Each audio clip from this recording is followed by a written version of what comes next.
দর্শক, রাজধানীর একটি হোটেলে কথা বলছেন আগামী সময়ের সম্পাদক মোস্তফা মামুন। সরাসরি যুক্ত হচ্ছে এখানে।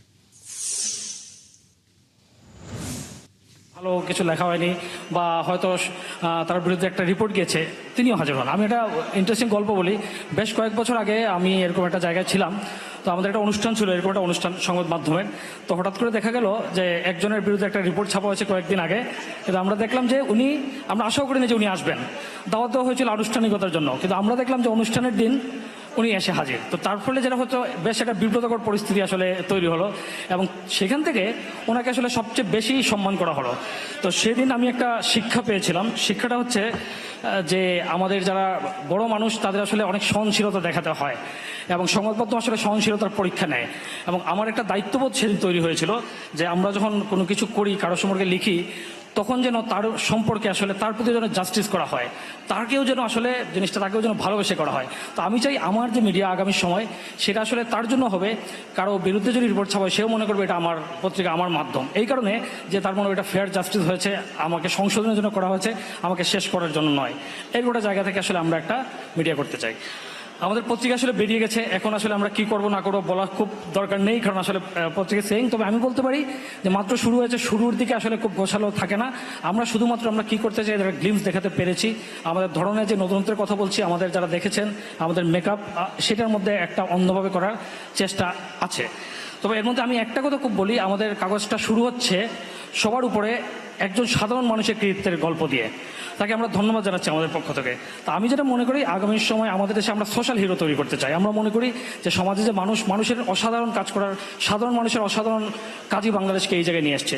তো সাধারণ মানুষের ভেতরের এই যে শক্তি, সেটা আসলে আমরা বের করতে চাই, এবং আগামী সময় আসলে আমরা সেই জায়গায় নিয়ে যেতে চাই। এবং আমরা চাই যে মানুষের এই শক্তিকে বের করে আমাদের মিডিয়াটাকে আসলে সবার মিডিয়া করতে, মানে এমন একটা মিডিয়া হবে যে পরিবারের সবাই, আমরা যেমন আমাদের একটা শ্রেণী সবাই তরুণ প্রজন্মের কথা বলি, কিন্তু আমাদের সমাজের একটা বড় অংশ এখন 60 থেকে 80 বছর বয়স। আমরা মনে করি কেন যেন আমরা তাদেরকে আসলে বিযুক্ত করে দিচ্ছি। তো আমরা আসলে তাদেরকেও যুক্ত করতে চাই, এবং আগামী সময় একটা আয়োজন থাকবে তাদের নিয়ে, তাদের জন্য একটা প্ল্যাটফর্ম করতে চাই, এবং তাদের মাধ্যমে আসলে আমরা পরিবারের সঙ্গে কানেক্ট করতে চাই। তো এভাবে করে আসলে সব শ্রেণী পেশা, সব বয়সের মানুষকে নিয়ে আসলে আমরা একটা জায়গায় যেতে চাই। তো এরকম প্রতিষ্ঠান যখন করা হয় মিডিয়া, আপনারা জানেন যে মিডিয়ার এখন অনেক খারাপ সময়। আমাকে প্রশ্ন করা হয় আরেকটা মিডিয়ার কী দরকার। তো আমি সবসময় বলি যে আরেকটা মিডিয়ার এখন দরকার আরও বেশি। এই কারণে বেশি যে আগে মিডিয়া খবর দিত, এখন আসলে খবর মানুষ পেয়ে যায় ফেসবুক, ইউটিউব ইত্যাদি ইত্যাদি। তো এই যে হাজারো খবর, একদম তথ্য ভারে মানুষ আক্রান্ত হয়।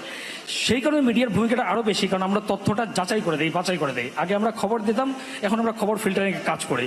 এবং যদি মূলধারার মিডিয়া না থাকে, তাহলে আসলে আমরা জানি না যে বিষয়টা কী দাঁড়াবে। তখন আসলে এই যে তথ্যের অপতথ্য, অসত্য, সত্য, এইসব ছড়াছড়ির মধ্যে কোনটা ঠিক কোনটা বেঠিক, এই বিভ্রান্তি আসলে সমাজকে আসলে শেষ করে দেবে। ফলে মূলধারার মিডিয়ার দরকার আছে, পত্রিকার দরকার আছে। এবং পত্রিকা মানে আমরা পত্রিকা নই, আমরা পত্রিকা হচ্ছে আমরা বলছি আমাদের মুখ। আমাদের দুটো উইং হচ্ছে আমাদের অনলাইন এবং মাল্টিমিডিয়া, এবং তিনটা মিলে আসলে আমরা এগোতে চাই। হ্যাঁ, এই সময়ে সংবাদ মাধ্যম করার জন্য আসলে বিনিয়োগ লাগে, এবং যখন একটা ইন্ডাস্ট্রি ডাইং, আপনারা বুঝতেই পারেন, সেখানে বিনিয়োগকারী আসাটা অনেক বড় ব্যাপার। এবং আপনারা দেখছেন, কেউ কেউ জানেন মিডিয়ার লোকজন, যে আমরা মোটামুটি বিনিয়োগের দিক থেকে আমরা মোটামুটি একটা সাস্টেনেবল বিনিয়োগকারীকে নিয়ে আমরা আগাচ্ছি। তো আমাদের যিনি বিনিয়োগকারী, তিনি আসলে খুব বেশি সামনে আসতে চান না, তিনি পিছন থেকেই থাকতে চান এবং বলতে চান যে তো মিডিয়ার কাজ মিডিয়া, সেটা মিডিয়া তার মতো করে করবে। তো উনি আমাদের মধ্যে আছেন, তাও আমি নাম বলছি না। আপনারা যারা জানেন, অনেকেই জানেন না, যারা জানেন না তারা তো ইভেনচুয়ালি জানবেন। না জানলে ওনার কোনো অসুবিধা নেই, কারণ উনি কাজটা করতে চান। উনি চান যে সাংবাদিকতা প্রপারলি হোক, এবং সেই সঠিক সাংবাদিকতা করার জন্য আসলে আমরা আগামী সময় শুরু করেছি। এবং আমরা চাই সাংবাদিকতা করে, সঠিক সাংবাদিকতার মাধ্যমে সমাজকে, দেশকে এমন একটা জায়গায় নিয়ে যেতে, এমন একটা সময় নিয়ে যেতে, যে আগামী সময়টা আসলে হবে অনেক সুন্দর, অনেক চমৎকার। আমরা আপনাদের সহ, মানে আমরা একা নয়, আমরা সবাই মিলে সেই আগামী সময়ে যেতে চাই, এবং সেই পথে আমাদের যাত্রা শুরু হয়েছে। অনেক দীর্ঘ যাত্রা, আমরা মাত্র প্রথম ধাপ দিয়েছি। তো বড় যাত্রা আসলে তো একটা ধাপের মাধ্যমে শুরু হয়। সেই ধাপের পর আপনাদের সঙ্গে আমরা মিলিত হচ্ছি। আমরা আশা করি অনেক বড় জার্নিতে সবাই আমরা আপনাদেরকে পাশে পাবো, এবং আমরা একসঙ্গে অনেক দূর যাব। সবাইকে ধন্যবাদ।